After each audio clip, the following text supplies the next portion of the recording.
আসসালামু আলাইকুম এভরিওয়ান। সংযুক্ত আরব আমিরাতের বিপক্ষে 2 ম্যাচের টি-20 সিরিজ খেলতে শারজাতে গেলেও পরবর্তীতে পাকিস্তানের বিপক্ষে যে বাংলাদেশের আপকামিং সিরিজ রয়েছে সেটা 2 দিন পিছিয়ে যাওয়াতে এদিকে বিসিবি এমিরেটস ক্রিকেট বোর্ডের সাথে কথা বলে আরও একটি টি-20 ম্যাচ বাড়িয়ে নিয়েছে আরব আমিরাতের সাথে, যেটার তৃতীয় ম্যাচ আজ 21 তারিখ রাত 9টার সময় শারজা ক্রিকেট স্টেডিয়ামে, অর্থাৎ প্রথম 2 টি-20-র ভেন্যুতে অনুষ্ঠিত হবে। এখন এই তৃতীয় টি-20 ম্যাচে সিরিজ জয় নিশ্চিত করতে অলিখিত ফাইনাল ম্যাচ আজকে, কারণ প্রথম টি-20তে বাংলাদেশ জয়লাভ করার পর দ্বিতীয় টি-20তে গত পরশুদিন 19 তারিখ কিন্তু বাংলাদেশ অনাকাঙ্ক্ষিতভাবে হেরে গেছে। এখন তৃতীয় টি-20 ম্যাচে বাংলাদেশ দল যে পরীক্ষা নিরীক্ষার উদ্দেশ্যে নামতো, সেই পরীক্ষা নিরীক্ষা আর তাদের করা হচ্ছে না। তাদেরকে এখন জয় নিশ্চিত করে এই সিরিজটা বাঁচাতে হবে, অন্যথা যদি এই ম্যাচটা হেরে যায় বাংলাদেশ তাহলে কিন্তু 2-1 আরব আমিরাতের সাথে হেরে যাবে। সেক্ষেত্রে বাংলাদেশ দল যে দ্বিতীয় টি-20 ম্যাচে যে 4টি পরিবর্তন করে যে পরীক্ষা নিরীক্ষা চালিয়েছিল সেটা থেকে তারা এখন সরে এসে তৃতীয় টি-20 ম্যাচে তারা তাদের বেস্ট 11টা নামাবে। আমরা প্রথম টি-20তে যে 11 জন বাংলাদেশ দল খেলতে দেখেছিলাম, দ্বিতীয় টি-20তে 4টি পরিবর্তন এসেছিল। এর মধ্যে ওপেনিং ব্যাটসম্যান প্রথম টি-20 সেঞ্চুরিয়ান ইমনকে বসিয়ে তারা অফ ফর্মে থাকা নাজমুল শান্তকে খেলিয়েছে, যে দ্বিতীয় টি-20তে 19 বলে 27 করেছে। তারপর প্রথম টি-20তে অফ স্পিনার মাহিদি হাসান 4 ওভারে 55 রান খরচ করে 2 উইকেট শিকার করলে তাকে ড্রপ করে তারা লেগ স্পিনার রিশাদকে খেলায়, যে ভালো বোলিং করেছে, 4 ওভারে মাত্র 28 রান দিয়ে 2টি উইকেট শিকার করেছে। আর পেস ডিপার্টমেন্টে তারা হাসান মাহমুদ প্রথম টি-20 ম্যাচে ভালো বোলার, 4 ওভার 33 রান দিয়ে 3টি উইকেট শিকার করে তাকে ড্রপ করে তারা নাহিদ রানাকে অভিষেক করায়, যে নাহিদ রানা কিন্তু প্রথম তার অভিষেক ম্যাচে কিন্তু এক্সপেন্সিভ বোলিং করেছে, 4 ওভারে 50 রান দিয়ে 2টি উইকেট শিকার করেছে।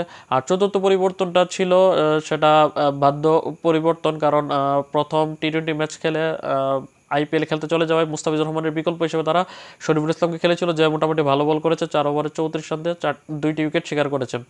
এখন একমাত্র একজন ক্রিকেটার সৌম্য সরকার এই 16 সদস্য স্কোয়াড থেকে সে কোনো ম্যাচ পায়নি।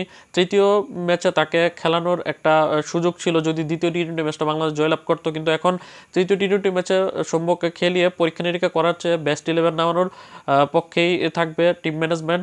এখন যদি আমরা একে একে ধরে বলি, ওপেনিং করেছিল দ্বিতীয় টি-20 ম্যাচে তানজিদ তামিম এবং লিটন দাস, 3 নম্বরে নেমেছিল শান্ত। তানজিদ তামিম প্রথম ম্যাচে পারফর্ম করতে পারেনি, 10 রান করে আউট হয়ে গেছে, কিন্তু দ্বিতীয় টি-20 ম্যাচে কিন্তু 33 বলে 59 করাতে তৃতীয় ম্যাচে কিন্তু তার থাকাটা এক প্রকার নিশ্চিত। তার ওপেনিং পার্টনার হিসেবে লিটন দাস কিন্তু 32 বলে 40 রান করেছিল। এখন তৃতীয় টি-20 ম্যাচে অধিনায়ক লিটন তো থাকবেই। এখন যদি প্রথম টি-20 ম্যাচের সেঞ্চুরিয়ান ইমনকে একাদশে আনতে হয়, সেক্ষেত্রে এখানে বাদ যাবে নাজমুল হোসেন শান্ত, তার জায়গাতে ইমন আসবে। তখন ইমন ওপেন করবে তানজিদ তামিমের সাথে, লিটন দাস আবার চলে যাবে তার প্রথম টি-20-র যে পজিশন 3 নম্বরে। সেক্ষেত্রে এখানে সৌম্য সরকারের একাদশে আনার কোনো সুযোগ দেখা যাচ্ছে না। যদি সৌম্য সরকারকে তারা জোর করে খেলাতেও চায়, সেক্ষেত্রে তাদেরকে তানজিদ তামিমকে বসাতে হবে, যে গত ম্যাচে 33 বলে 59 রান করে কিন্তু বাংলাদেশ থেকে একটি ফ্লাইং স্টার্ট এনে দিয়েছিল। সেক্ষেত্রে এখন সৌম্য সরকারের একাদশে খেলানোটা প্রায় নেক্সট টু ইম্পসিবল। তারপর মিডল অর্ডারে যেই 3জন খেলেছিল গত ম্যাচে, তাহিদ হৃদয়, জাকের আলী এবং শামীম হোসেন, এই তিনজনই একাদশে থাকবে, কারণ সর্বশেষ ম্যাচে তাহিদ হৃদয় ভালো ব্যাটিং করেছে, 24 বলে 45, তারা সে মাত্র 5 রানের জন্য 50 করতে পারেনি। 5 নম্বরে নেমে জাকের আলী কিন্তু একটি ছোট একটা ক্যামিও ইনিংস খেলেছে, 6 বলে 18 রানের সেও থাকবে, এবং যেহেতু উইকেট কিপিংয়ের দায়িত্বটা জাকের আলীর কাছে। 6 নম্বর পজিশনে নামা শামীম হোসেন পাটোয়ারি দ্বিতীয় ম্যাচে কিন্তু ব্যাট করার সুযোগ পেল, সে 5 বলে মাত্র 6 রান করে অপরাজিত ছিল, শামীম হোসেন পাটোয়ারিও থাকবে। আর বোলিং ডিপার্টমেন্টের কথা বলে, যেহেতু এখানে আমাদের জেনুইন অলরাউন্ডার নিয়ে আমরা 6 জন ব্যাটসম্যানের সাথে 5 জন বোলার নিয়ে খেলছি, গত ম্যাচে কিন্তু এক Mehedi Hasan vice captain off spinner, তার বদলে কিন্তু রিশাদ হোসেন খেলেছে এবং সে ভালো বোলিং করেছে, 4 ওভার 28 রানে 2 উইকেট শিকার করেছে। রিশাদ একাদশে থাকবে। সেক্ষেত্রে যদি মেহেদী হাসানকে একাদশে আনতে হয়, তাহলে দল থেকে বাদ দিতে হবে বাতি স্পিনার তানভীর ইসলামকে, এবং তানভীর ইসলামও বাদ পড়ার সম্ভাবনা বেশি, কারণ প্রথম ম্যাচে 4 ওভার 30 রান দিয়ে 1 উইকেট শিকার করেছে, অ্যাভারেজ বোলিং করেছে, কিন্তু দ্বিতীয় ম্যাচে কিন্তু খুব এক্সপেন্সিভ বোলিং করেছে, 4 ওভারে 37 রান দিয়ে মাত্র 1 উইকেট শিকার করেছে। সেক্ষেত্রে তারা তানভীর ইসলামকে বসে মাহিদিকে খেলালে একটা এক্সট্রা ব্যাটিং অ্যাডভান্টেজ পাবে, পাশাপাশি অফ স্পিন বোলিংটা তো আছেই। আর যদি তারা চিন্তা করে যে তারা একজন স্পিনার রাখবে, সেক্ষেত্রে তানভীর ইসলাম কন্টিনিউ করতে পারে, তবে শেখ মেহেদী হাসানের একাদশে কামব্যাক করার সম্ভাবনাটাই বেশি।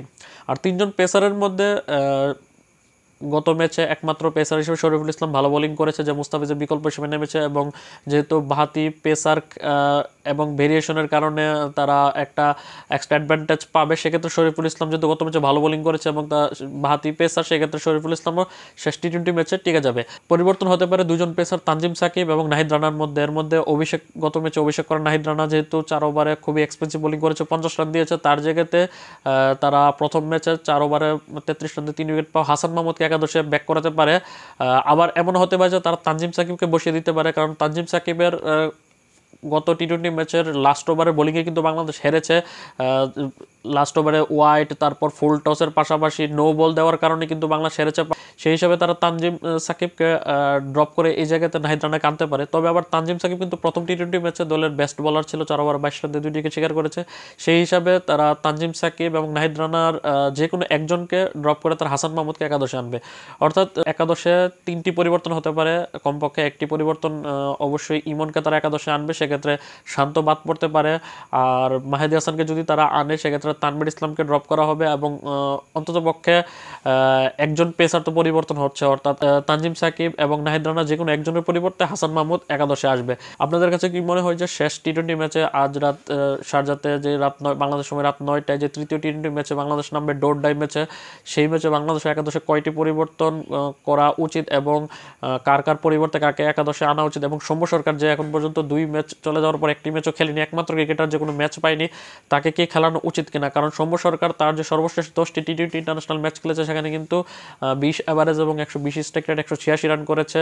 তানজিদ তামিম এবং পারভেজ হোসেন ইমন থেকে ব্যাটার ব্যাটসম্যান ছিল এই সিরিজ শুরু হওয়ার আগ পর্যন্ত, কিন্তু এই সিরিজ শুরু হওয়ার পর কিন্তু এখন পর্যন্ত 2 ম্যাচ খেলে তানজিদ তামিম একটিতে ভালো ব্যাটিং করেছে, গত ম্যাচে 59 রান করেছে। তাকে বাদ দেওয়াটা এখন এই মুহূর্তে একটা রিস্ক হয়ে যাবে, যেরকমটা রিস্ক হয়েছিল পারভেজ হোসেন ইমন সেঞ্চুরিয়ানকে বাদ দিয়ে ওপেনিং পেয়ার চেঞ্জ করা। যদিও পারভেজ হোসেন ইমনকে চেঞ্জ করার পরও কিন্তু বাংলাদেশের ওপেন দুইজন যারা খেলেছে তার পরিবর্তে ইমন এবং লিটন তারা ব্যাটিং ভালো করেছে এবং বাংলাদেশ একটা ফ্লাইং স্টার্ট পেয়েছে যেটা 200+ রানে কনভার্ট হয়েছে। এখন আপনাদের কাছে কি মনে হয় যে কোন একাদশ নিয়ে বাংলাদেশ নামলে ভালো হবে এবং শেষ ম্যাচে কোন দল জয়লাভ করবে, সেটার ম্যাচ প্রেডিকশন অবশ্যই কমেন্ট করে জানাবেন। আল্লাহ হাফেজ।